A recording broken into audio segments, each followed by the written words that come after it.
ગુજરાત વિધાનસભામાં ઉપાધ્યક્ષની ચૂંટણીને લઈને મોટા રાજકીય સંકેતો આપતા સમાચાર સામે આવ્યા છે. કારણ કે આ વખતે ઉપાધ્યક્ષ પદની ચૂંટણી બિનહરીફ રહે તેવી શક્યતા હવે લગભગ સમાપ્ત થઈ ગઈ છે. ભાજપના ઉમેદવાર સામે કોંગ્રેસ પણ પોતાના ઉમેદવાર ઉતારતા સ્પર્ધા નિશ્ચિત બની ગઈ છે. અને આ સાથે જ ગુજરાતના રાજકારણના ઇતિહાસની એક એવી ઘટના પણ ફરી ચર્ચામાં આવી છે જ્યારે ઉપાધ્યક્ષની ભૂમિકા સરકાર માટે ઘાતક સાબિત થઈ હતી. આવો વિગતે વાત કરીએ સમગ્ર મામલા વિશે આ અહેવાલમાં. નમસ્કાર, હું ચિરાગ વર્ષાબેન, આપ જોઈ રહ્યા છો સ્વમાન. ગુજરાત વિધાનસભાનું બજેટ સત્ર શરૂ થવા જઈ રહ્યું છે અને તે પહેલા ઉપાધ્યક્ષની વરણી થવી જરૂરી છે. ભાજપ તરફથી સુરત પશ્ચિમના ધારાસભ્ય પૂર્ણેશ મોદીનું નામ સામે આવ્યું છે, જ્યારે કોંગ્રેસે અમદાવાદના લીમડા બેઠક પરથી ધારાસભ્ય શૈલેષ પરમારને ઉમેદવાર બનાવ્યો છે. શૈલેષ પરમારને વર્ષ 2017માં શ્રેષ્ઠ ધારાસભ્યનો એવોર્ડ પણ મળેલો છે અને તેઓ વિધાનસભામાં સક્રિય અવાજ તરીકે ઓળખાય છે. આ કારણે હવે ચૂંટણી બિનહરીફ રહેવાની શક્યતાઓ ઓછી થઈ છે અને સ્પર્ધા જોવી મળી શકે તેવી લાગી રહ્યું છે. આ સમગ્ર મામલે એક રાજકીય પરંપરા અને તેના બદલાવ ઉપર પણ ચર્ચાઓ શરૂ થઈ છે. સામાન્ય રીતે વિધાનસભામાં અધ્યક્ષ સત્તા પક્ષનો અને ઉપાધ્યક્ષ વિરોધ પક્ષનો રહે તેવી પરંપરા રહી હતી, પરંતુ ગુજરાતમાં ઘણા સમયથી આ પરંપરા તૂટી ગઈ છે.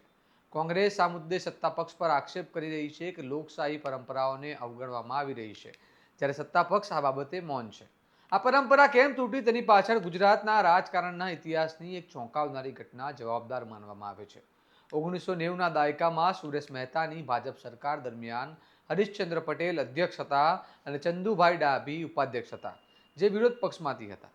તે સમયે અધ્યક્ષ બીમાર પડતા ઉપાધ્યક્ષને કાર્યવાહી સંભાળવાની જવાબદારી મળી અને તે દરમિયાન અવિશ્વાસ પ્રસ્તાવની પ્રક્રિયામાં થયેલી રાજકીય ગોઠવણોને કારણે સરકાર અલ્પમતમાં હોવાનું જાહેર થતાં આખી સરકાર પડી ગઈ હતી.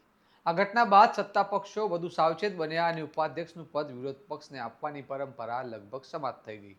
હવે ફરી એક વખત ઉપાધ્યક્ષની ચૂંટણી સ્પર્ધાત્મક બની રહી છે. સંખ્યાબળના આધારે ભાજપનો ઉમેદવાર મજબૂત સ્થિતિમાં હોવાનું લાગી રહ્યું છે, પરંતુ કોંગ્રેસે ઉમેદવાર ઉતારતા ચૂંટણી પ્રતિકાત્મક જંગ બની શકે છે અને રાજકીય સંદેશ આપવા માટે મંચ બની શકે છે. મહત્વની વાત એ પણ છે કે અગાઉ ઉપાધ્યક્ષ રહેલા જેઠાભાઈ ભરવાડે ડિસેમ્બર 2025માં કામના ભારણનું કારણ આપી રાજીનામું આપ્યું હતું, જેના કારણે આ ચૂંટણી જરૂરી બની છે.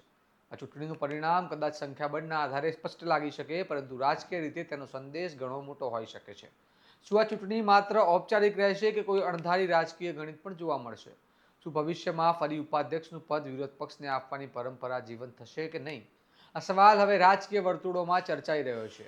તમારું શું મંતવ્ય છે તેમને કમેન્ટ બોક્સમાં જણાવો અને આ પ્રકારના વિશ્લેષણવાળા સમાચાર માટે વિડીયોને લાઇક, કોમેન્ટ અને શેર અવશ્ય કરો.